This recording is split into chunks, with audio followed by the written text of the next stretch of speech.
Hello, my name's Gigi and I'm 29 years old. My husband, Sol, and I just became new homeowners, and yeah, I know what you might be thinking. Owning a house in this economy? At that age? How did you do that? Well, I wish I could tell you that it was all a matter of hard work, but it actually was a gift that my husband's grandfather, Robbie, gave to us. But my mother-in-law, Jen, who was staying with us, had a lot to say about it, and that did not go so well for her. Before I tell you my story, I feel like it's important to give you a little backstory about my husband's family and how we came to be in a relationship. For starters, I have an awesome relationship with Sol's recently retired grandfather. Yes, grandfather. His name is Robbie. Robbie had single-handedly raised Sol's mother, Jen. His wife had died during childbirth and he loved her too much to even find anyone else. He has admitted to Sol and me that he felt bad that Jen never got to have a mother, so he spoiled her senselessly. Robbie is a pretty wealthy man. He comes from family wealth and he's never afraid to splurge on the people he loves. So when I say that Jen was spoiled when she was growing up, I mean it. Jen always got what she wanted, and that attitude carried on into adulthood because Robbie could never say no to her. Jen had gotten pregnant when she was 17. The father ran away because he wanted nothing to do with the child, and Jen never revealed who the father was either. Robbie was not thrilled that she got pregnant, but ultimately decided that he would stand by her regardless of whatever decision she made. When she had Sol, she cared for him for a year or so and ultimately decided that a child weighed her down too much. She left him in Robbie's care. Robbie was upset that his daughter was not following through with her responsibilities. At the same time, he was glad he got to have a second chance at raising a child. He was a little more strict with Sol. He still spoiled Sol, but not to the same extent that he had done for Jen. Sol had always considered Robbie to be his dad because he was the one who raised him. Sol's mom, Jen, had disappeared to some college somewhere and then worked someplace also for the next 10 years. And when she came back, she tried to insert herself in Sol's life as his mom. Sol didn't like it, but he didn't oppose her because he had heard of how stubborn she was with getting the things she wanted. When it came time to move to college, Sol moved out and Robbie supported him. It was at college that I met Sol. We met because we had friends in the same circles and we just clicked instantly. It didn't take long for us to start dating, and if I really recall correctly, after 6 months of dating, Sol introduced me to Robbie. Robbie and I got along really well, and I was happy that Sol had such a positive influence in his life. The one person who did not like me was, you guessed it, Jen. Now, after about a year of dating, Sol decided that we should meet his mom because he wanted to introduce me to her. I have a pretty deadly peanut allergy, so Sol informed her in advance. When we got to her place, she barely looked my way or even talked to me. The only time she did was when it was time to eat. She had this evil look in her eye that made me feel a little on edge, but I ignored it. Just as I was about to put a spoonful of food in my mouth, Sol literally leapt off his seat and knocked the spoon out of my hand. What the hell? Why'd you do that? It has peanuts in it. Jen, what were you trying to do? I told you she's allergic. Oh, come on. It's just a peanut allergy. She needs to grow up. Are you stupid? Excuse me? That's no way to talk to your mother. Apologize now. Why the hell should I? You almost killed Gigi. There's no need to make such a big deal about this. It's a tiny allergy, right, Gigi? Actually, no. I almost did die on multiple occasions just from cross-contamination. Ugh, what a child. Dad, tell Sol to apologize to me for disrespectfully talking to me. Absolutely not. Sol asked you not to do one thing, and that's exactly what you did. To top it off, you're still ignoring the fact that you could have killed the girl. Why did you do that? You want to know? Fine. I don't like her.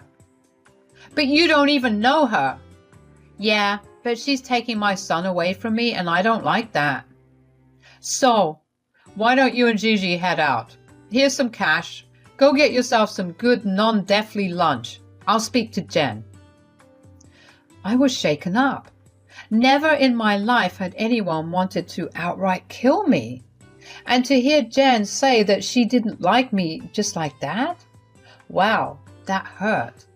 Sol was furious at Jen, and once he cooled down, he apologized to me over and over again. Of course, I didn't need him to apologize to me because he did nothing wrong. Still, after that, two things happened. First, Sol stopped speaking to her. He cut off all contact with her. Second, Robbie cut off financial support for Jen. He kicked her out of his house and told her to live by herself. I was sure that that only would have made her hate me more, but I realized that I wouldn't have to see her again until absolutely necessary, so I didn't mind. After that, life went back to normal for Sol and me. Once a month, we would go out to either lunch or dinner with Robbie, and that was about all the contact we had with Sol's family. Sol and I knew that we were the ones for each other, yet we decided to wait until we were both financially stable enough to get married. When we finally got engaged, we waited for another 1.5 years to plan out our details of our wedding. When it came time to send out invites, we debated sending one to Jen, but in the end, we still sent her one. I will admit we were glad to see that she hadn't RSVP'd us. I guess Jen hated me way too much to attend her own son's wedding. Anyway, it was still a grand time for Sol and I. Robbie had been too busy traveling around the world to attend our wedding. We didn't mind that because honestly, that man deserved it. He worked super hard all his life and he raised not only his daughter but his grandson too. When he finally came back, he told us that he had a surprise for us. Sol and I were excited because we were expecting Robbie to give us some souvenirs or even some snacks or candies from the countries he visited. Robbie told us to come over to his place for dinner one night. Dinner with Robbie is always a good time. He told us all about his little adventures on his trip. Sol and I were a mess of tears from laughing too hard. Finally, after dinner, Robbie decided to reveal his surprise to us. He placed a pair of keys in front of Sol and I. We looked at him in confusion. "What's this about, Papa?"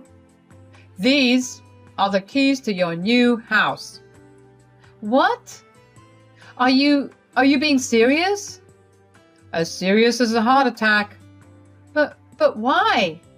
"I wasn't able to attend your wedding and I didn't give you a wedding gift either."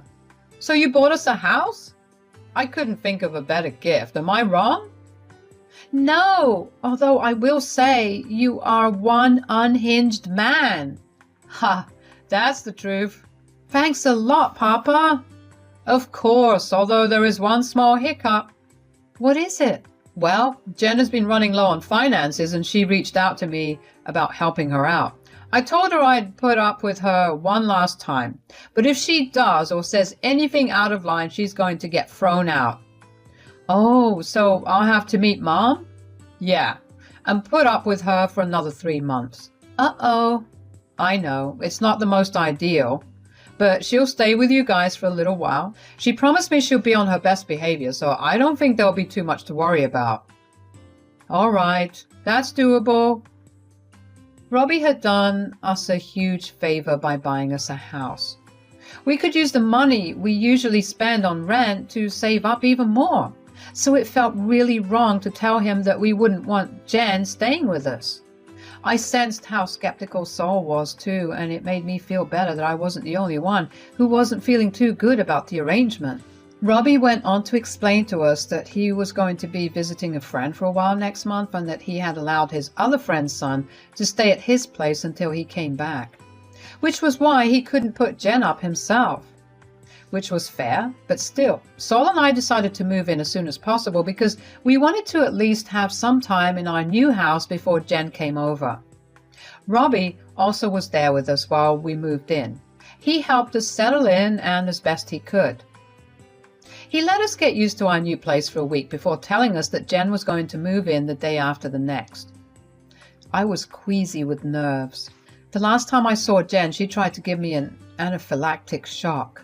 I did not want to live with her.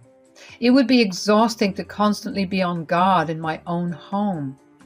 But I guess it was one small price to pay for a beautiful house that was our own. Robbie was with us when Jen brought all her stuff with her. We planned to have dinner together, so I spent most of the day just cooking and preparing. It was a great way to expend my nervous energy. Jen happily greeted Sol and asked him a bunch of questions about himself while she just ignored me altogether. When we walked into the house, Jen looked around for a while before deciding to talk. What a house! I know, right? Which one of you earns more money? Gigi. Why does that matter? First of all, that's embarrassing. You need to earn more than her. Secondly, this is an ugly house. Excuse me? Mom, that's unnecessary. I can see that you guys really struggled to buy this place. It really is the ugliest place I've stepped foot in. That's really rude to say, especially when you'll be living here because we let you. I know, it's a shame that this is where I have to live until I move. You're being very hypocritical. At least we were able to afford a house. You can't even afford to rent a place. You only talk back this way to me because of your wife. If it wasn't for her, you'd have been worshipping the ground I walked on. There's something seriously wrong with you. Okay, that's enough. Let's just get on with dinner. Robbie must not have told Jen that he was the one who bought the house for us. When Jen called the house ugly, I saw Robbie's expression harden, and then she went on to say a lot more stuff, and Robbie looked like he was ready to throw her out. I have to admit that Jen calling our new house ugly hurt. The funniest part was that Sol was the one who was in charge of the interior decorating, and he did a fantastic job at it. If she had known that, I doubt she would have said any of the things that she said.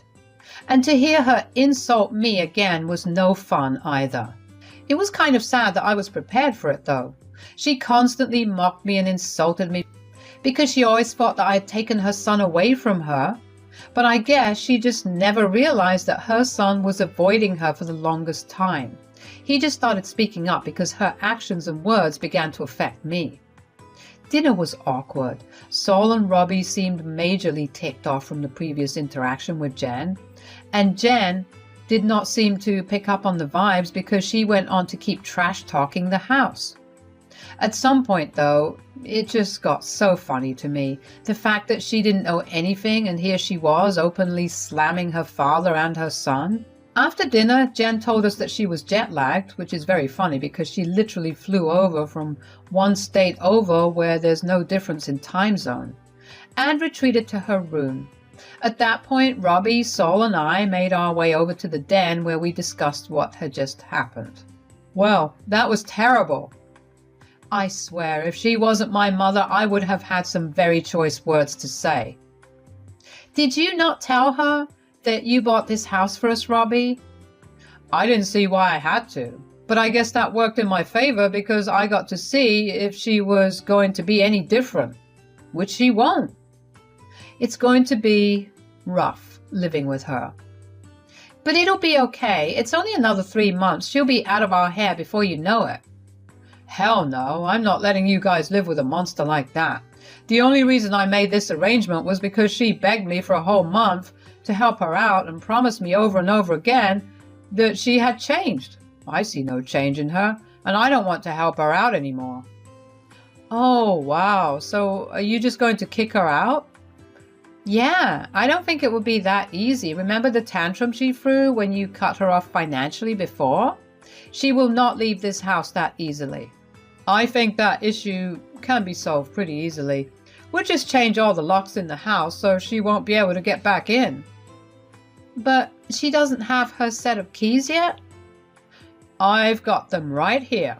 Just give them to her tomorrow morning before you guys head to work. I know she'll want to go out and meet some friends. When she gets back, she'll be stuck outside till you come back. That should teach her a lesson. It was nice to have Robbie side with us. If there was one thing that Robbie absolutely hated, it was being ungrateful. That was literally Jen's entire personality. Robbie had tried his hardest to discipline that out of her, but she just never seemed to learn. The next day, I took a day off so I could be there to watch over the locks getting changed. I pretended that I was going out to work in the morning and handed Jen her set of keys.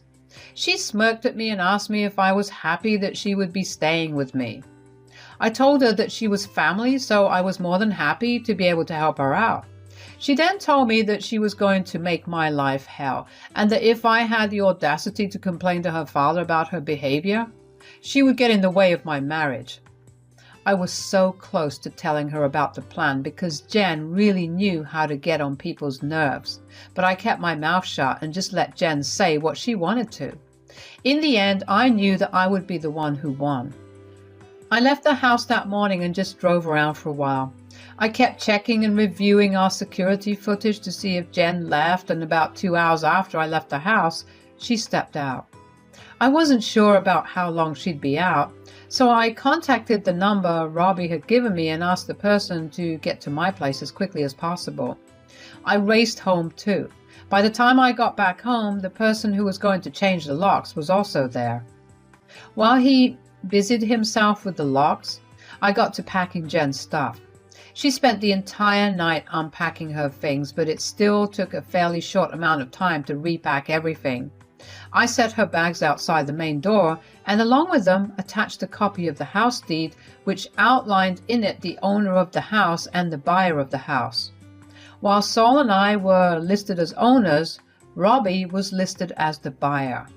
Once the man was done changing the locks, he handed me the new keys and left. I quickly got out of the house and drove to a nearby cafe where I kept a keen eye on the security footage. I couldn't wait to see Jen's reaction to everything. It took about another 2 hours for Jen to return. She saw her bags out front and looked around in confusion. She tried to open the door, but that didn't work. She began to get frustrated as she kept trying to unlock the door. When her frustration reached its peak, she began kicking the door. I didn't know what she thought she would accomplish, but it sure was funny as hell to watch her struggle.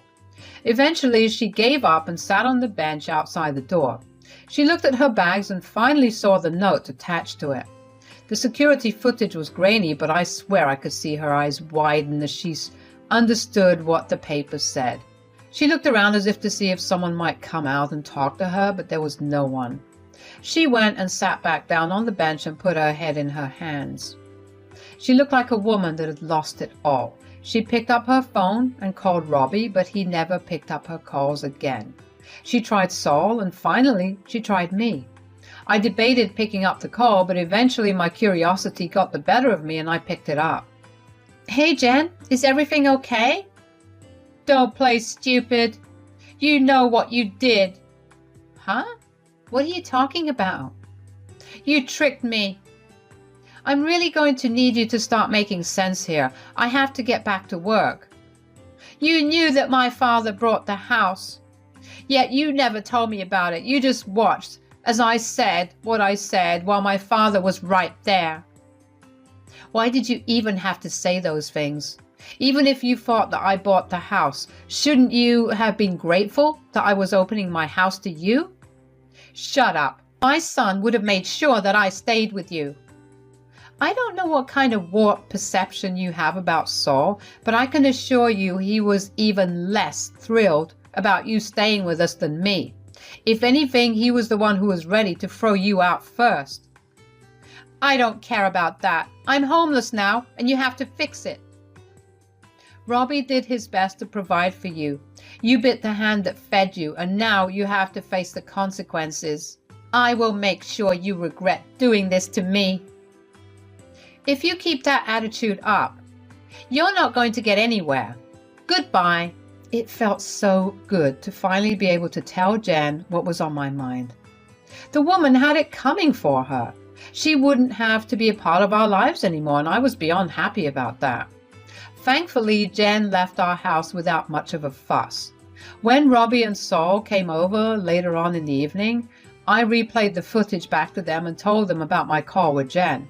We shared a hearty laugh together, although Robbie did tell us that he was really disappointed in the way that Jen turned out. I did feel Robbie's pain. I mean, I wouldn't know how to react if my child turned out anything like Jen. But I was also happy that Robbie had set his foot down on Jen. There was only one way to teach spoiled brats a lesson, and that was to take away their privileges. It would be a tough road for Jen, but hopefully she'll learn her lesson, and in time, Saul and I could actually have a decent relationship with her. It's been about 6 months since all of this has happened, and Saul and I are living very happily in our new house. We've been saving up a lot of money, and we're planning on starting a family soon. Robbie is having the time of his life, traveling to various places, and we're happy that he's managed to occupy his time well. Although whenever he is in town, he makes sure to stay with us, and like always, those times are amazing. If there's one thing I've learned throughout all of this, it was to learn from Robbie's mistakes. I don't want a child like Jen, and I will make sure that my child is raised to be a decent human being. Thanks for listening.